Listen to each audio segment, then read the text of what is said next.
La Trinidad o el Dios Trino, la Trinidad o el Dios Trino. Esta va a ser la clase que nos va a ocupar el día de hoy. Espero que pueda ser de bendición para todos nosotros. Este va a ser más o menos nuestro bosquejo, hermanos. Vamos a ver estos 4 puntos. El primero se titula Dios es uno. El segundo, 3 personas son llamadas Dios. El tercero, las 3 personas son diferentes, pero son un solo Dios. Y el último punto, elementos esenciales de una doctrina de la Trinidad. Doy la bienvenida a aquellos hermanos que entraron un poquito después. Hermano Héctor Flores, Juan Soto, Pastor Israel Mejía, la hermana Marta Moreno. Bienvenidos, hermanos. Vamos a continuar. Ok, hermanos. Bueno, el día de hoy entonces vamos a tener esta clase y es bueno hacer una aclaración antes de comenzar, que este no es un tratado exhaustivo sobre la doctrina de la Trinidad, hermanos. Para eso yo les puedo recomendar muchos otros materiales y libros donde ustedes pueden entrar un poco más en el tema de la doctrina de la Trinidad. Este tema en sí nosotros lo estamos viendo dentro de los atributos de Dios. Y el punto es tan solo ver que Dios es uno en esencia y 3 en persona. Entonces es importante, hermanos, aclararles eso. No es un tratado exhaustivo sobre la doctrina de la Trinidad, sino más que nada dentro de los temas de los atributos de Dios, tratar entonces de ver a la luz de las Escrituras esta doctrina de la Trinidad que enseña que Dios es uno en esencia y 3 en persona. Esa es una aclaración con la cual quiero comenzar entonces la clase.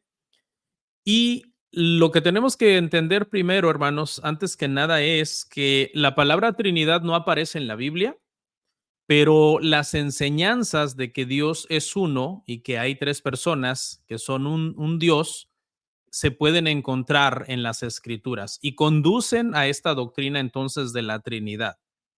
Se han hecho muchos intentos para tratar de entender esta doctrina, pero hay que tener mucho cuidado porque cuando esto se ha hecho muchas veces ha llevado a la distorsión. A lo largo de la historia ha habido varias herejías en cuanto a este tema de la Trinidad. Entonces es importante que hagamos este quehacer teológico, esta tarea de tratar de ver en las Escrituras esta enseñanza con humildad, con cuidado, pidiéndole a Dios siempre que nos ilumine, porque no está basado realmente, hermanos, en la lógica humana o en el razonamiento humano, sino que es una enseñanza que está en las Escrituras y que creemos por la fe.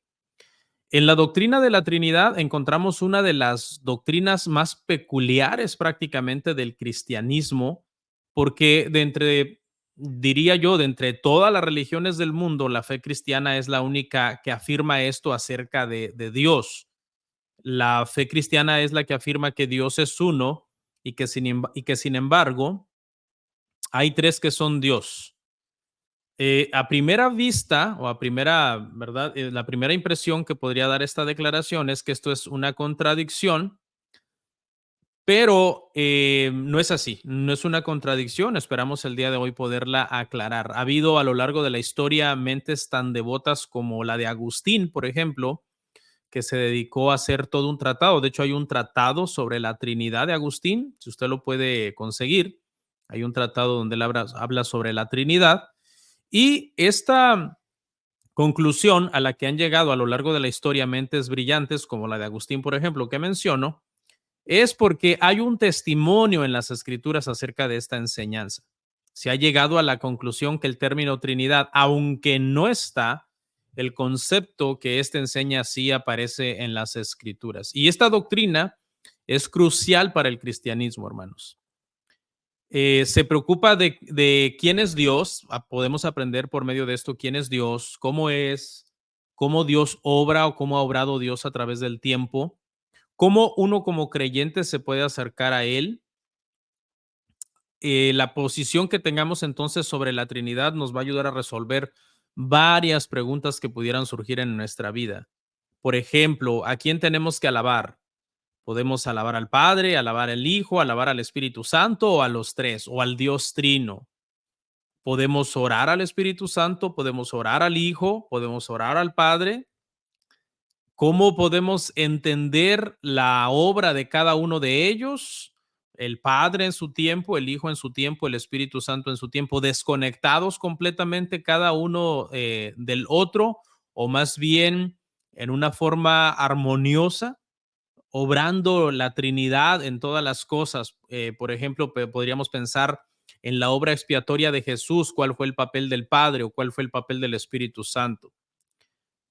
Todas estas preguntas entonces son interesantes y por medio, hermanos, del estudio de la doctrina de la Trinidad, uno puede llegar a tener unas respuestas que sean más bíblicas y más coherentes con lo que se ha creído a lo largo de los siglos en ese aspecto. La deidad del Hijo, la deidad del Espíritu Santo, ¿cómo se debe entender? Se debe entender como una deidad igual en esencia a la del Padre o como deidades menores, como si fueran semidioses, que han sido en su momento algunas de las herejías que han habido en el pasado. Hubo por ahí uno de los cristianos tempranos que decía, sí, Cristo es una deidad, pero es una deidad menor que la del Padre. Entonces es importante tener ahí en cuenta ese tipo de cosas, hermanos. El día de hoy, hermanos, nuestra clase se va a basar prácticamente en estas tres premisas que están aquí.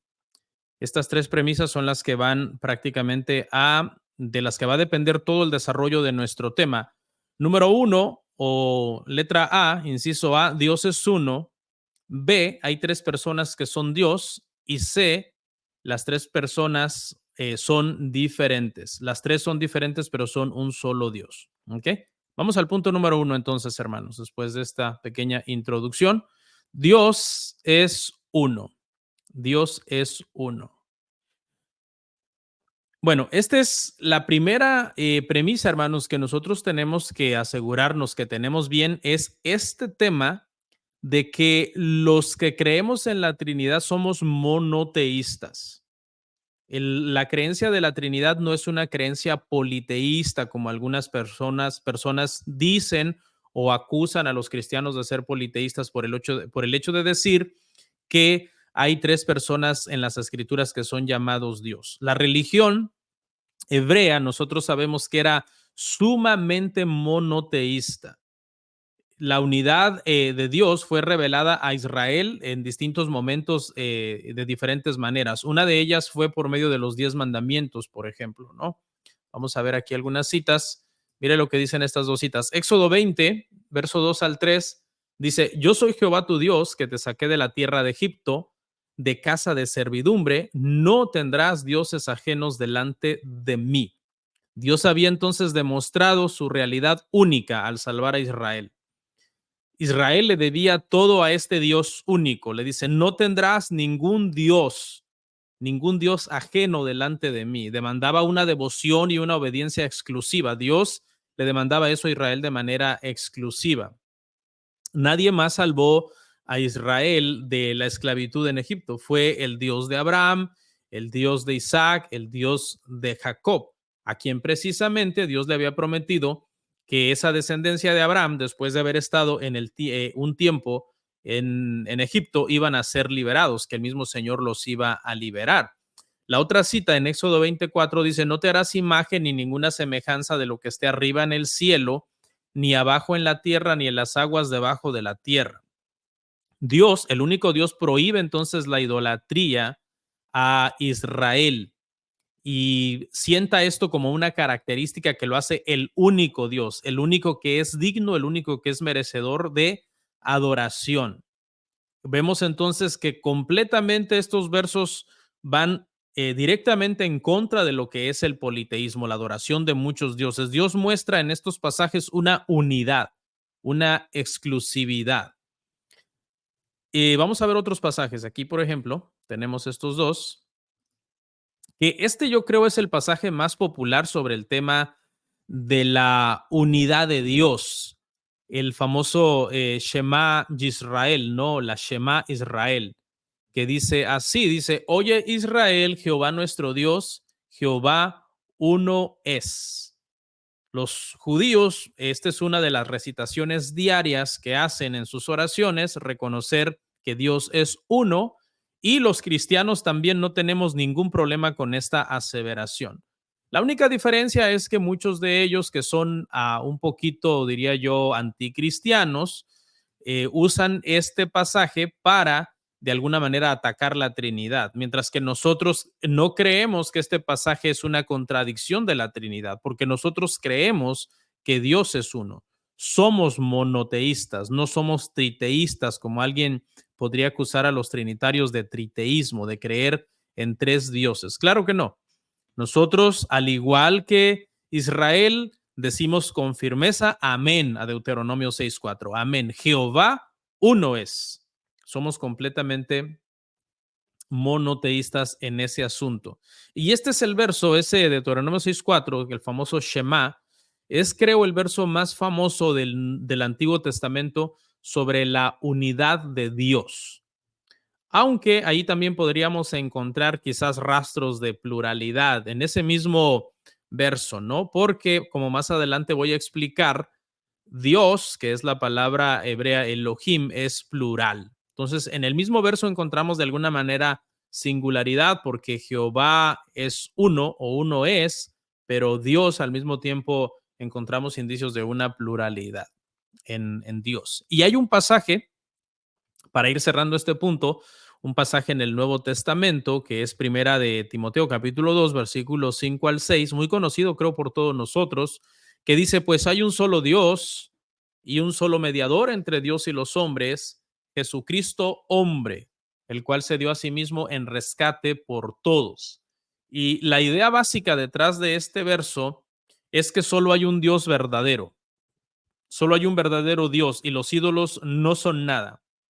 Algunos unitarios utilizan este versículo para decir, en este mismo versículo se enseña que hay un solo Dios y que Jesucristo es un hombre, por tanto Jesucristo no es Dios, porque está el unitarismo que solamente cree en la deidad del Padre y ven a Jesús solamente como un ser especial, ¿no? Pero está el otro unitarismo que al contrario ven a Jesús como siendo el Padre, que el Padre se encarnó en Jesús y que son los famosos solo Jesús.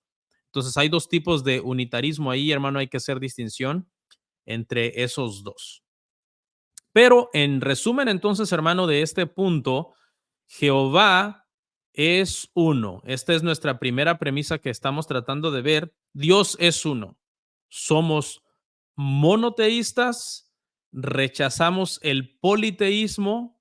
Solamente hay un Dios, creador del cielo y de la tierra, que merece nuestra adoración y nuestra obediencia. Pasamos así a la segunda entonces de las premisas que estaremos analizando, que es esta.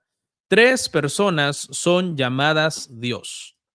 Tres personas son llamadas Dios. Toda esta evidencia por sí sola, lo que acabamos de comentar hace un rato, o sea, el punto número uno, nos lleva a ¿qué? Al monoteísmo, ¿no? El punto número uno nos lleva al monoteísmo. Y aquí viene una pregunta muy interesante, ya se las hago.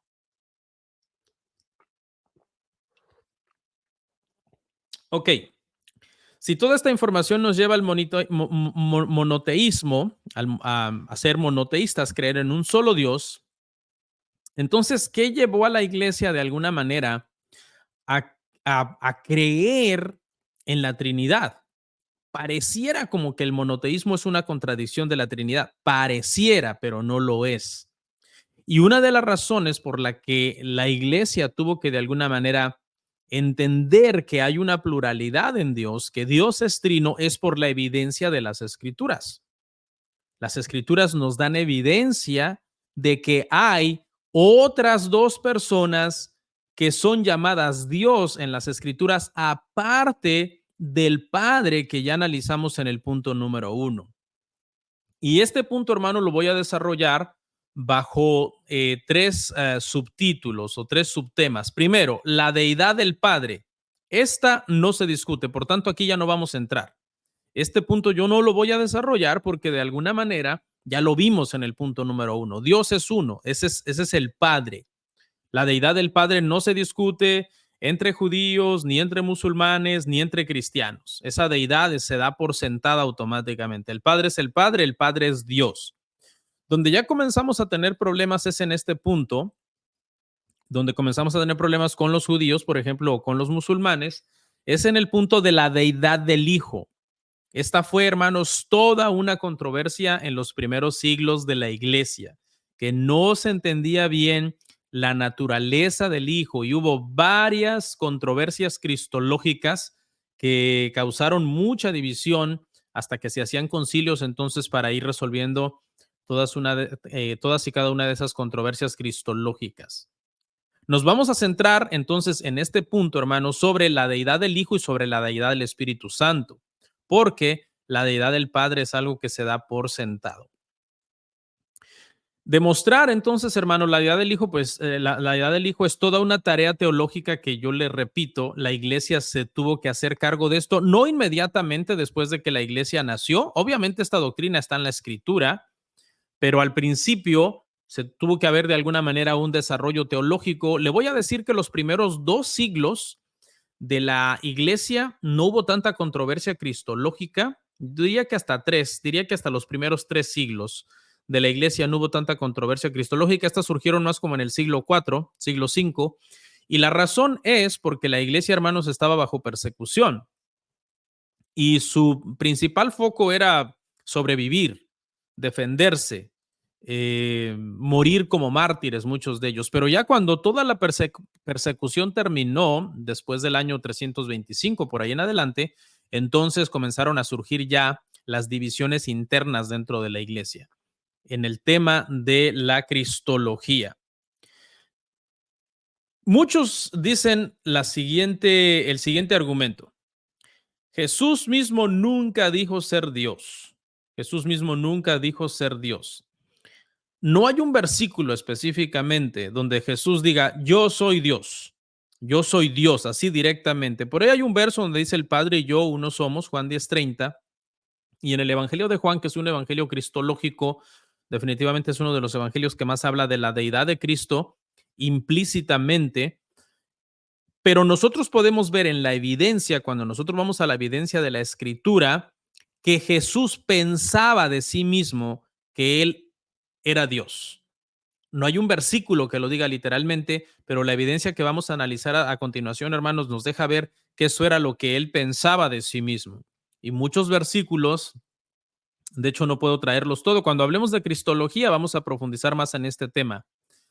Por ahora solamente vamos a hablar por encima, por decir algo, de la deidad de Cristo. Y vamos a ver varios detalles, hermanos, sobre la deidad de Cristo. Por ejemplo, el primero, Jesús recibe títulos que solo se dan a Dios en otras partes de las Escrituras. Por ejemplo, vamos a ver varios títulos que Jesús usa para sí o se le dan a sí mismo que en otras partes de las Escrituras se le dan solo al Padre. Por ejemplo, el título de pastor. En el Salmo 23, el Padre es el pastor. Pero si usted va a Juan 10:14, Jesús es el pastor. El título de juez en Génesis 18:25 dice que el Padre es el juez, pero en segunda de Timoteo 4:1, Cristo es el juez que juzgará, dice, a vivos y muertos. El título de santo, por ejemplo, en Isaías 10:20, el Padre es santo, pero encontramos este mismo título atribuido a Jesús en Hechos capítulo 2, versículo 27. La Biblia también dice que el Padre es luz en el Salmo 27:1 y que Jesús es luz en Juan 8:12. El título Señor de Señores, por ejemplo, es un título que se le da al Padre en Deuteronomio 10:17 y se le da al Hijo en Apocalipsis 17:14. Ahí Jesús es llamado también Señor de Señores. El primero y el postrero es un título para el Padre en Isaías 44:6 y ese mismo título se le da al Hijo en 2 oportunidades diferentes en Apocalipsis, en el 1:7 y en el 22:13. Y por último, el Señor de Gloria que se le atribuye al Padre en el Salmo 24:10 es el mismo título Rey de Gloria que se le atribuye al Hijo en Señor de Gloria en Primera de Corintios capítulo 2 versículo 8. Entonces, esa es una de las líneas de evidencia, los títulos que Jesús usa para sí son títulos que se habían dado antes al Padre, o si lo volteamos la declaración, títulos que el Padre usó en el Nuevo Testamento, en el Antiguo Testamento primero, luego se le dieron al Hijo en el Nuevo Testamento. Vamos a nuestra segunda línea de evidencia. Jesús es presentado con atributos incomunicables que solo Dios posee. Jesús es presentado con atributos incomunicables que solo Dios posee. Vamos a ver 6, por lo menos, de estos atributos. Por ejemplo, el eterno, el título de eterno es un título, sabemos que Dios es eterno, y en Isaías 9:6 dice, porque un niño nos es nacido, hijo nos es dado, y el principado sobre su hombro, y se llamará su nombre admirable, consejero, Dios fuerte, Padre eterno, príncipe de paz. Padre eterno es uno de los títulos que se le da a Jesús. Omnipresente es otro atributo también no comunicable o incomunicable del Padre que se le atribuye al Hijo. Mateo 28:20 dice, enseñándoles que guarden todas las cosas que os he mandado, y aquí yo estoy con vosotros todos los días hasta el fin del mundo. Amén. ¿Ok? Vamos a pasar a otro set de otros dos atributos incomunicables del Padre que se le dan al Hijo. Omnisciente es un atributo no comunicable del Padre y se le da a Jesús, perdón, en Mateo 11:27. Todas las cosas me fueron entregadas por mi Padre y nadie conoce al Hijo sino el Padre, ni al Padre conoce a alguno sino el Hijo y aquel a quien el Hijo lo quiere revelar. Aparte de que hay otros versos donde dice que Jesús conocía, por ejemplo, el corazón de los hombres, pero aquí este verso es todavía más impresionante porque dice que conoce al Padre, conoce a Dios y habla prácticamente de todas las profundidades de Dios. Otro atributo es la omnipotencia. Omnipotente es un atributo no comunicable del Padre y en Filipenses 3:21 se le da al Hijo también. Ahora entendemos que sabes todas las cosas y no necesitas que nadie te pregunte, por eso creemos que has salido de Dios, ¿no? El Dios omnipotente. Vamos al último set de dos más, que son soberanía e inmutabilidad. Dios es soberano, el Padre es soberano, el Hijo es soberano también. Mateo 28:18, y Jesús se acercó y les habló diciendo, toda potestad me es dada en el cielo y en la tierra. Y aquí la palabra potestad está en el sentido de poder, de soberanía. Por último, inmutabilidad. Sabemos que el Padre es inmutable, de hecho fue una de las clases que vimos, la inmutabilidad de Dios, y vemos aquí en Hebreos 13:8 que Jesucristo también tiene inmutabilidad. Él es el mismo ayer, hoy y por los siglos. Todos estos atributos que un ser humano no puede tener porque no son comunicables, pertenecen solo a la deidad, vemos que Cristo los tiene. Vamos a una tercera línea de evidencia sobre la deidad de Jesús y es que Jesús hizo obras que solo Dios puede hacer. Vamos a ver una serie de estas obras entonces. Por ejemplo, Jesús es mencionado como creador.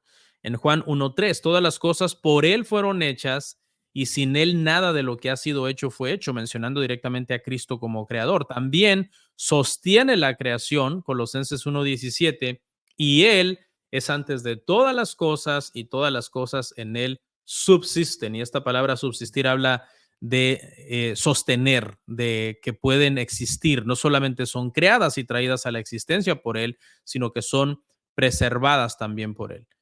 Y me parece que me salté una, que es resucitar muertos, la obra de resucitar muertos que solamente se le atribuye al Padre. El Hijo también resucita muertos. En Juan 11 resucitó a Lázaro.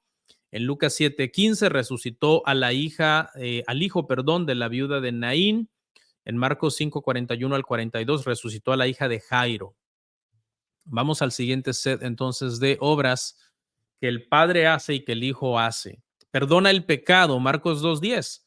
Pues para que sepáis que el Hijo del Hombre tiene potestad en la tierra para perdonar pecados, dijo al paralítico. Ya usted sabe el resto, ¿no? Dijo el paralítico, levántate, toma tu lecho y anda. Porque estaba tratando de probar que él tenía el poder para perdonar pecados. Sus palabras, la última, permanecen para siempre. Mateo 24:35 dice, el cielo y la tierra pasarán, pero mis palabras no pasarán. En el Antiguo Testamento solo las palabras de Dios son eternas, séquese la hierba, marchítese la flor, mas la palabra del Dios nuestro permanece para siempre, etcétera. En el Nuevo Testamento las palabras del Hijo no pasarán, son eternas. Y por último, vamos a nuestra última cuarta y última línea de evidencia sobre la deidad del Hijo, y es que Jesús recibió adoración, la cual debe ser dada solo a Dios. Aquí vamos a ver una serie de versículos, por ejemplo, estos.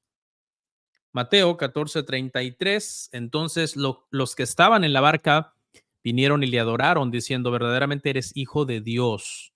Juan 9:38. Y él dijo, creo, Señor, y le adoró, aquel ciego que el Señor sanó. Filipenses 2:10, para que en el nombre de Jesús se doble toda rodilla de los que están en los cielos y en la tierra y debajo de la tierra. Todos estos versos hablan, hermanos, de la adoración que el Hijo recibió. En ningún momento trató de detener a nadie, impidiendo que lo adoraran, porque algunos dicen, no, esa palabra ahí no significa adoración, pero postrarse, besar, adorar, hacer reverencia, proscuneo, que es la palabra que se usa ahí, habla de una adoración que le es dada a Dios. En el trono, en Apocalipsis 5, encontramos esa evidencia. Entonces, estas son, hermanos, cuatro líneas de evidencia. Habían 10, yo tomé 4, tenía 10 líneas de evidencia, pero nos tomaría mucho tiempo. 10 líneas de evidencia sobre la deidad del Hijo, ¿no? Por ejemplo, por mencionarles una así de memoria, la de orar a Jesús, Jesús que recibe oración.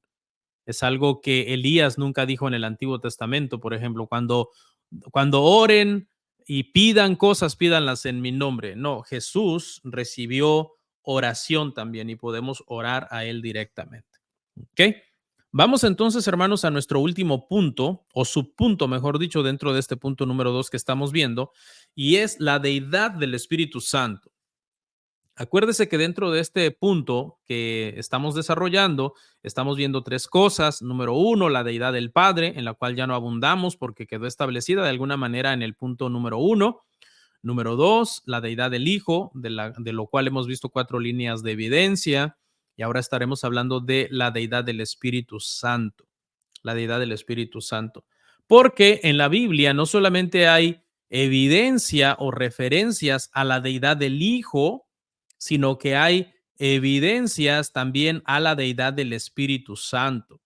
Al principio, hermano, cuando se comenzaron a tratar de resolver las controversias cristológicas, se fue aceptando el hecho de que la Biblia da mucha evidencia de que Cristo es Dios, pero luego, analizando la evidencia, se llegó a la conclusión también de que el Espíritu Santo es Dios por la evidencia de las Escrituras. Y por citar algunos pasajes, podríamos hablar, por ejemplo, de este, que es uno de los famosos pasajes clásicos cuando se habla de la deidad del Espíritu Santo. Y prácticamente todos los pasajes que vamos a ver, hermano, la peculiaridad que tienen es que en estos pasajes se usa o intercambiadamente la palabra para Espíritu Santo y para Dios, o se pone al Espíritu Santo al mismo nivel de Dios. Mire lo que dice Hechos, capítulo 5, verso 3 al 4. Y dijo Pedro, Ananías, ¿por qué llenó Satanás tu corazón para que mintieses al Espíritu Santo y sustrajeses del precio de la heredad? Reteniéndola, ¿no se te quedaba a ti? ¿Y vendida no estaba en tu poder? ¿Por qué pusiste esto en tu corazón? No has mentido a los hombres, sino a Dios. Y lo que usted debe de analizar acá es que mentir al Espíritu Santo en el verso 3 equivale a mentir a Dios en el verso 4. Prácticamente este es uno de los versículos clásicos de la teología clásica, ¿verdad? Que nosotros nos debemos de aprender de memoria cuando se habla, por ejemplo, de la deidad del Espíritu Santo, y que aquí se usa intercambiadamente, primero para decir que se le mintió al Espíritu Santo y aquí para decir que se le mintió a Dios. Pero podemos encontrar también mucha evidencia en el tema de las obras que se le atribuyen a Dios en las Escrituras y que también se le atribuyen al Espíritu Santo esas mismas obras. Por ejemplo, el tema de convencer al mundo de pecado, de justicia y de juicio. Juan 16, 8 al 11 dice, y cuando Él venga, convencerá al mundo de pecado, de justicia y de juicio, de pecado por cuanto no creen en mí, de justicia por cuanto voy al Padre y no me veréis más, y de juicio por cuanto el príncipe de este mundo ha sido ya juzgado.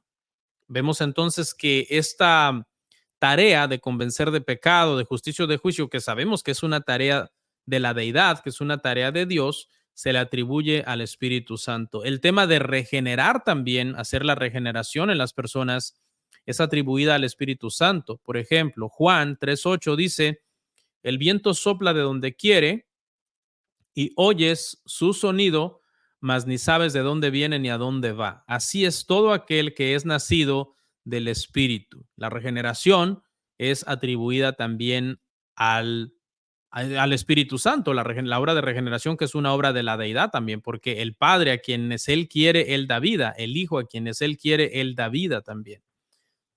Vemos también varios otros pasajes y uno muy interesante es el tema de la fórmula bautismal en Mateo capítulo 18, versículo 19, donde lo que vamos a encontrar aquí es al Espíritu Santo en la misma altura de Dios, a la misma altura del Padre. Mateo 28, 19 dice, por tanto, id y haced discípulos a todas las naciones, bautizándoles en el nombre del Padre y del Hijo y del Espíritu Santo. En esta fórmula bautismal entonces aparecen las tres personas prácticamente de la Trinidad. Es un verso que también pudimos haber usado en el punto 2 cuando estábamos hablando de la deidad del Hijo, ¿verdad? Pero aquí igual lo estamos usando para hablar de la deidad del Espíritu Santo. Y hay un pasaje que es llamado la bendición paulina, que es una bendición trinitaria, que es también un pasaje que se cita cuando se habla de poner al mismo nivel al Espíritu Santo, al mismo nivel del Padre, al mismo nivel del Hijo. Y es este famoso pasaje de la bendición paulina, la bendición trinitaria, en Segunda de Corintios, capítulo 13, verso 14, que dice así, dice, la gracia del Señor Jesucristo, el amor de Dios y la comunión del Espíritu Santo sea con todos vosotros. Amén. Amén. Ahí está. Entonces, hermanos, en este punto lo que hemos alcanzado a ver en el desarrollo de este punto número 2, en el cual estamos ocupados ahorita, es que las tres personas son llamadas Dios. Creo que hasta aquí eso lo hemos establecido. Obviamente, hermanos, no estamos profundizando. Yo soy consciente de eso. Estamos viendo quizás los pasajes más clásicos. Necesitaríamos hacer un desarrollo teológico, una exégesis de cada uno de ellos, rebatir los argumentos de aquellos que citando esos mismos pasajes no creen en la Trinidad porque le dan una interpretación diferente a los pasajes, pero es algo que ya se ha hecho a lo largo de los siglos y obviamente la doctrina de la Trinidad pues es una doctrina creída por milenios en la iglesia, ¿ok? Por milenios, porque está basada en las escrituras. Y llegamos así entonces, hermanos, al punto número 3 y es el punto de las tres personas son diferentes. Es un solo Dios, pero las tres personas son diferentes. Esta declaración es importante para que no caigamos en el famoso sabelianismo o modalismo, que enseña que hay un solo Dios, que a veces era el Padre, que después fue el Hijo y que después fue el Espíritu Santo, pero que no hay tres personas, sino solamente una sola persona manifestada de diferentes modos en diferentes tiempos. Entonces, por eso la aclaración ahí de que sí, son tres personas, pero no son la misma persona.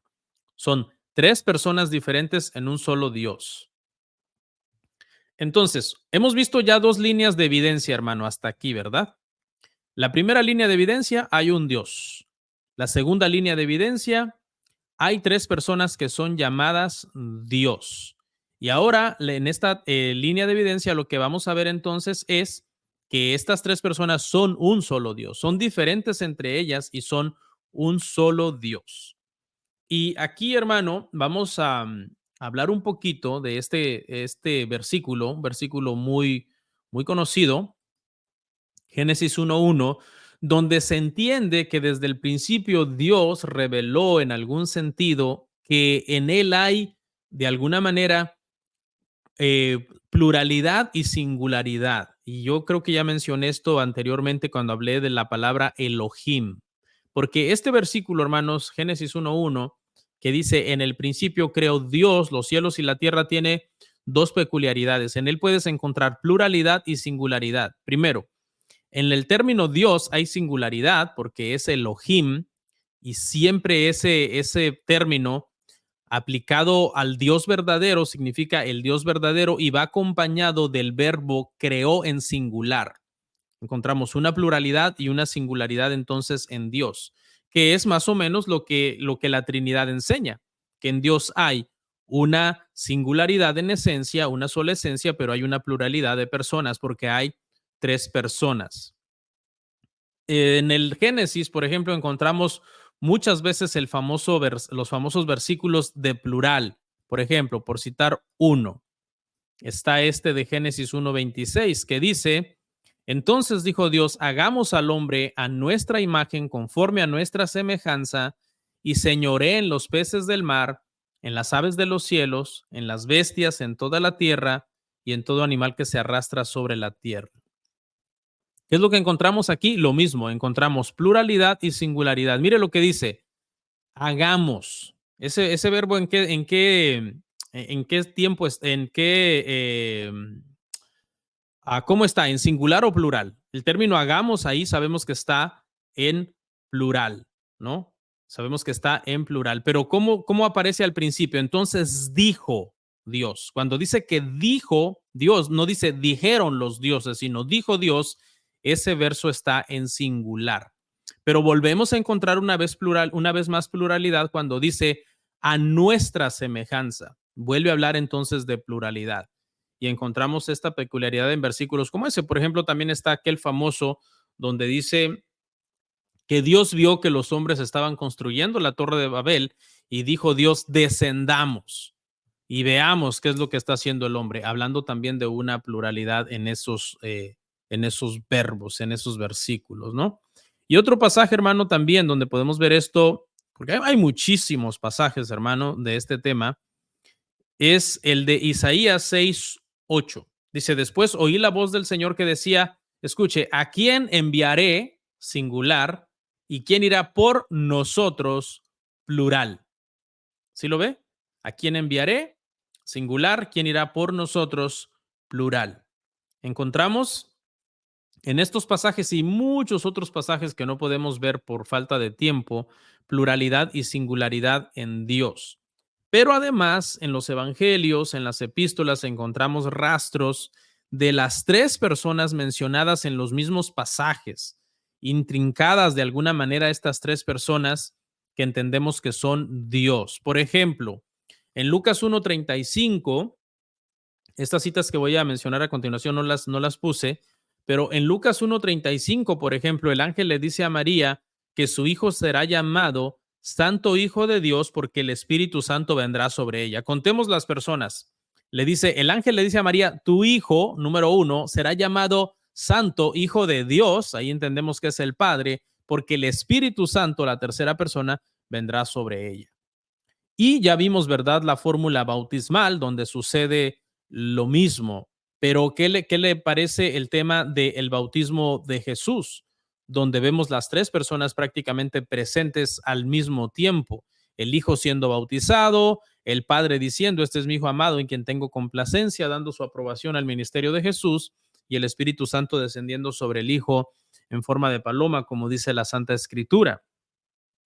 Vemos esto, hermanos, entonces en la palabra de Dios por todos lados.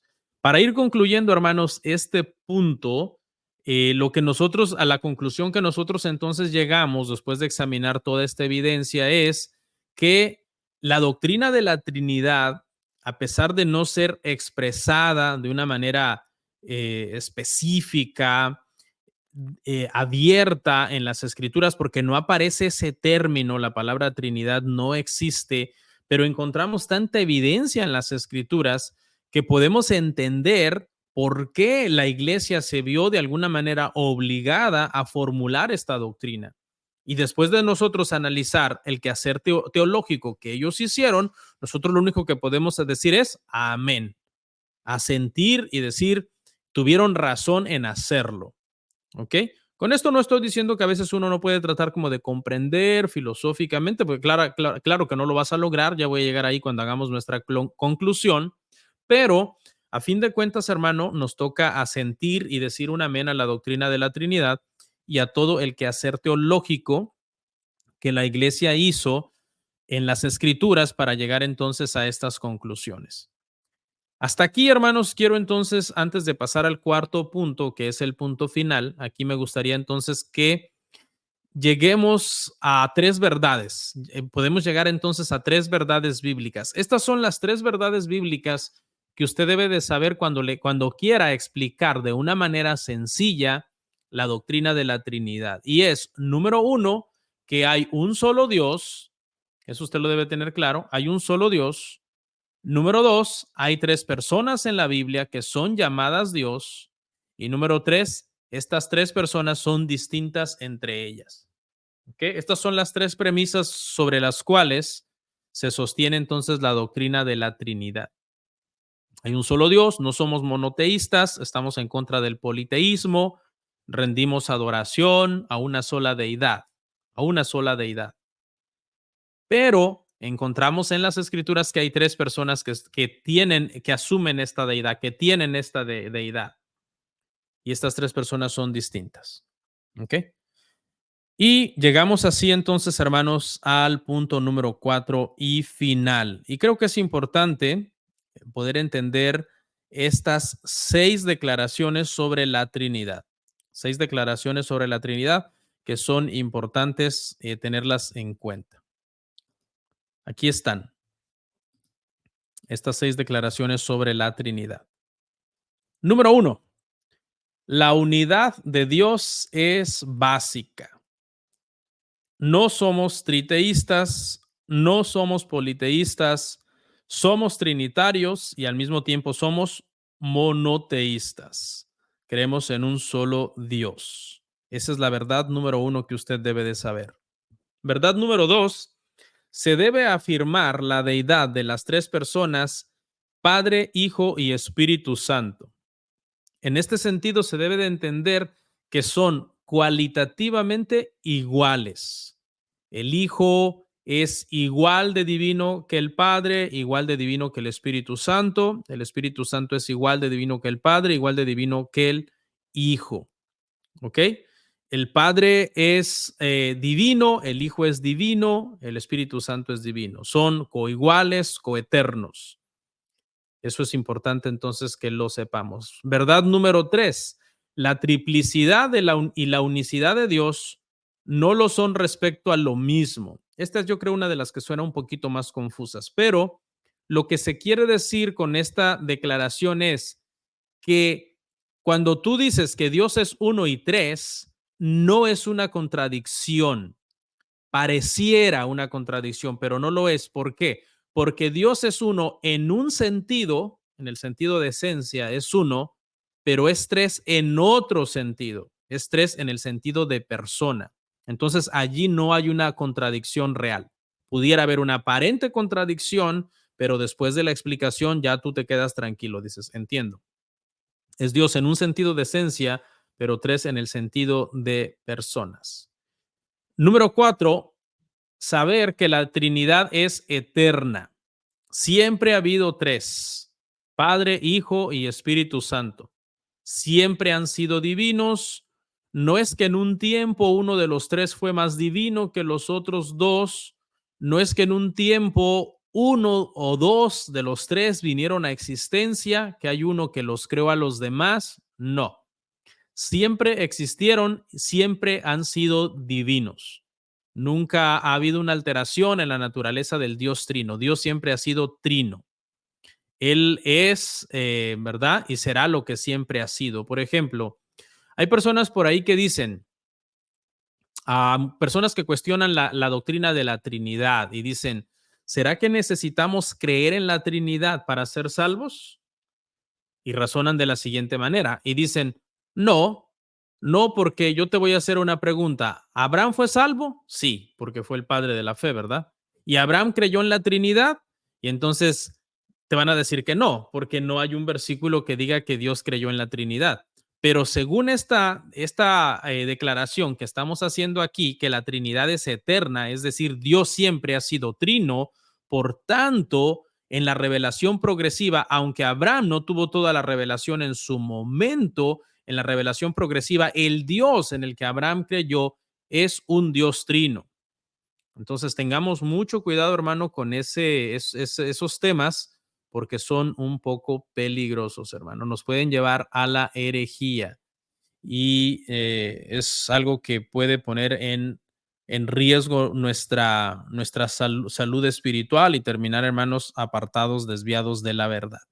Verdad número 5. En la Trinidad existe la subordinación. La función de uno de los miembros de la Trinidad durante algún tiempo puede quedar entonces subordinada a la de los otros dos, por ejemplo, o a la del otro.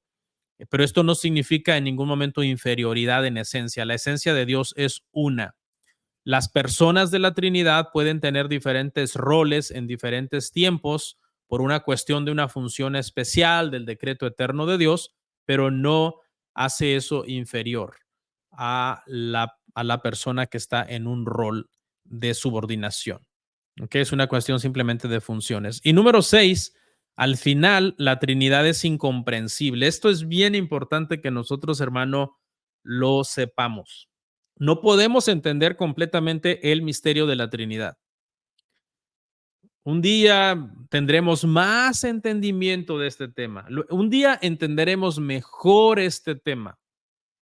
Sin embargo, nunca lo entenderemos del todo, porque recuérdese que aunque Dios es conocible, Dios no es conocible exhaustivamente por meros seres finitos como nosotros, porque Él es el Dios infinito. ¿Ok? Y por último, hermanos, entonces llegamos a una conclusión sobre el tema de la Trinidad. Y la conclusión es, hermano, que yo traté de evitar analogías en este tema, porque en el pasado, hermano, usando analogías, hasta los grandes teólogos se han equivocado.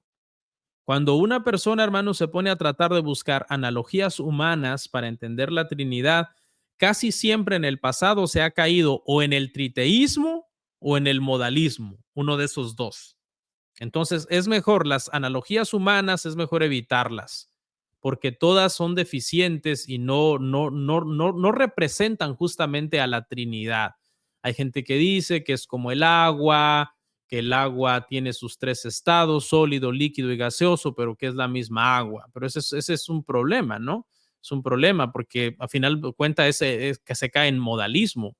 Un vaso de agua que primero lo congelas, luego lo descongelas y después lo evaporas o qué sé yo, es el misma agua, pero en el Señor tenemos tres personas diferentes, tres personas diferentes. Entonces, preferimos mejor evitar el tema de las analogías para tratar de entender, hermanos, la Trinidad. La doctrina de la Trinidad, hermanos, es una doctrina crucial para nuestra fe. Hay que adorar a cada uno de ellos, hay que orar a cada uno de ellos, alabar a cada uno de ellos, Padre, Hijo y Espíritu Santo, entendiendo que estamos adorando un solo Dios. Estamos adorando al Dios Trino. Tertuliano hizo un comentario muy sabio al respecto con este tema, hermanos, de la Trinidad. Tertuliano dijo, hermanos, que la doctrina de la Trinidad tiene que ser divina o tuvo que haber sido revelada divinamente, porque una mente humana no la pudo haber construido. Para la mente humana esto resultaría absurdo. Si los hombres se hubieran puesto a tratar de inventar la doctrina de la Trinidad y sostenerla con sus meros razonamientos, hubieran dicho, pero ¿para qué nos aferramos a algo que es irracional? ¿Para qué nos aferramos a algo que es absurdo? ¿Para qué inventamos algo absurdo? ¿No? Entonces Tertuliano dijo, no, esto tuvo que haber sido divinamente revelado porque de otra manera el hombre no la pudo haber inventado por sí mismo. Entonces, no mantenemos, hermanos, la doctrina de la Trinidad porque es algo evidente y es algo que inmediatamente ahí aparece la palabra Trinidad en las Escrituras. No, no la mantenemos por eso. La mantenemos porque después de un quehacer teológico a través de todas las Escrituras, podemos ver que las Escrituras, esta es una verdad que han revelado. Dios es uno, en esencia, y tres en persona. Y por último, no sé de quién será esta frase, la encontré en un manual de teología sistemática, me gustó mucho. Si alguien sabe, ponga el autor, pero dijo lo siguiente, esta persona dijo, la doctrina de la Trinidad, si la tratas de explicar, perderás la cabeza. pero si la tratas de negar, perderás el alma. Entonces me parece una declaración muy importante que le trae un cierre a todo lo que acabamos de decir, en el sentido de que hemos dicho de que finalmente es incomprensible. Es una de las características de la Trinidad. Es incomprensible por un lado, pero por otro lado es ortodoxa. No deberíamos de negarla, deberíamos de creerla porque ese es el testimonio de las escrituras en conjunto.